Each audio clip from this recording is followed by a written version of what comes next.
কোথায় আছিস? সেনাপতিকে পাঠিয়ে দে। আদেশ করুন মহারাজ, আদেশ করুন। এই রাজ্যের যত প্রজা আছে প্রত্যেককে বলে দাও যাতে আমার কর সঠিক সময়ে দিয়ে দেয়। তা না দিলে প্রত্যেককেই এই থেকে বিতাড়িত করব, রাজ্য থেকে বিতাড়িত করে দিব।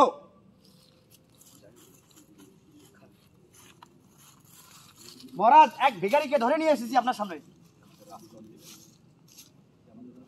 আমাদের রাজকর দিবে না। তাই নাকি? ওর মুখেই শুনি। মহারাজ, এই রাজ্যে মহারাজ কোনো আবাদ সুবাদ হয় নাই মহারাজ। আমরা দিনভর না খেয়ে আছি মহারাজ। আমরা এত কষ্টে আছি মহারাজ। আমাদের কাছ থেকে আপনি যদি রাজকর নেন, আমাদের রাজ্যের মধ্যে আমাদের বাল বাচ্চারা না খেয়ে মারা যাবে মহারাজ। মহারাজ, আমাদেরকে খেতে দেন, আমাদেরকে ভাত দেন, আমাদেরকে খেতে দেন মহারাজ। না হলে আমাদের ভাতের বদলে লাথি মারেন না মহারাজ।